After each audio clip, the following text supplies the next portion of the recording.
என் அன்பு தமிழ் சொந்தங்களுக்கு வணக்கம். வெஜ் அண்ட் நான்வெஜ் சேனலில் இன்றைக்கி நம்ம பூண்டு குழம்பு எப்படி பண்ணுறதுன்னு பார்க்கலாம். என் சேனலை இன்னும் சப்ஸ்கிரைப் பண்ணாமல் இருந்தால் இந்த சப்ஸ்கிரைப் பட்டனை கிளிக் பண்ணுங்கள். மறக்காமல் இந்த பெல் சிம்பிளையும் கிளிக் பண்ணுங்கள். என் ரெசிபி உங்களை தேடி வரும்.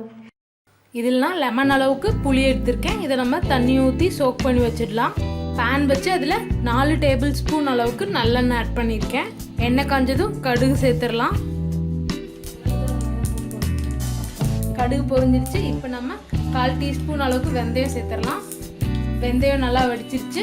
இதில் நம்ம 20 பல் அளவுக்கு பூண்டு சேர்த்துக்கலாம். ரொம்ப பெரிய பல்லாக இருந்தால் நீங்கள் கட் பண்ணி சேர்த்துக்கோங்க. சின்ன சின்னதாக இருந்தால் அப்படியே சேர்த்துடலாம். இது கூட 3/4 கப் அளவுக்கு சின்ன வெங்காயம் பொடி பொடியாக கட் பண்ணி வச்சுருக்கேன். அதையும் சேர்த்துடலாம். கொஞ்சமாக கருவேப்பிலை,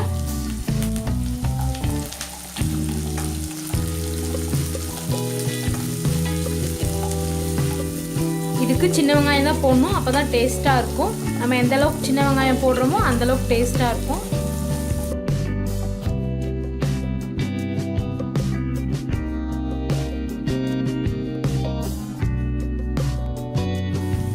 வெங்காயம் நல்லா வதங்கிருச்சு. இப்போ நம்ம ஒரு தக்காளி குட்டி குட்டியாக கட் பண்ணி சேர்த்துக்கலாம்.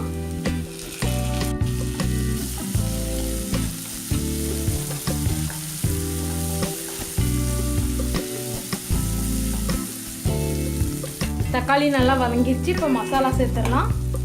1 டீஸ்பூன் அளவுக்கு சாம்பார் பொடி, 1/4 டீஸ்பூன் மஞ்சள் தூள், 1 டீஸ்பூன் மல்லித்தூள், காரத்துக்கு ஏற்ற மாதிரி மிளகாய் தூள்.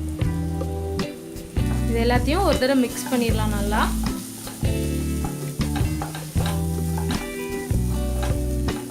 எண்ணெயிலேயே மசாலா வதங்குச்சுன்னா பச்சை வாசனைலாம் போயிடும்.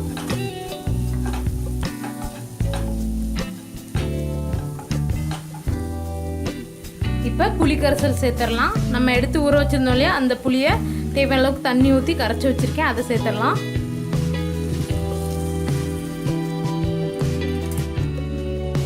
தேவையான அளவுக்கு கல்லுப்பு நல்லா மிக்ஸ் பண்ணிடுங்க.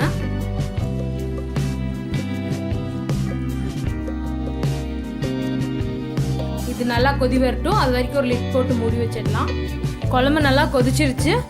இந்த ஸ்டேஜில் நம்ம 1 டீஸ்பூன் அளவுக்கு தேங்காய் பேஸ்ட் சேர்த்துக்கலாம். இது ஆப்ஷனல் தான். உங்களுக்கு பிடிக்கலன்னா நீங்கள் இது வேணும் நல்லா கொதிக்க விட்டிங்கன்னா திக்கான கிரேவி கிடச்சிடும். அல்லது நீங்கள் தேங்காய் பேஸ்ட் கூட ஆட் பண்ணிக்கலாம்.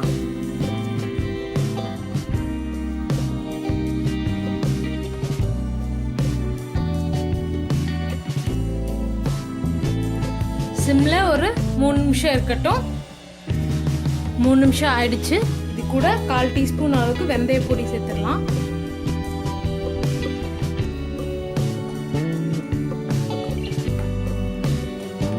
புளிப்பை பேலன்ஸ் பண்ண 1 டீஸ்பூன் அளவுக்கு வெல்லம் சேர்த்துடலாம். மிக்ஸ் பண்ணிட்டு 1 நிமிஷம் இருக்கட்டும்.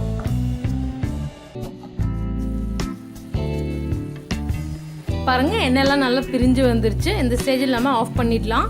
சுவையான பூண்டு குழம்பு தயார். இந்த ரெசிபியை உங்கள் வீட்டில் கண்டிப்பாக ட்ரை பண்ணி பார்த்துட்டு எப்படி இருந்ததுன்னு எனக்கு கமெண்ட்டில் போடுங்க. மறக்காமல் வெஜ் அண்ட் நான்வெஜ் சேனலை சப்ஸ்கிரைப் பண்ணுங்கள்.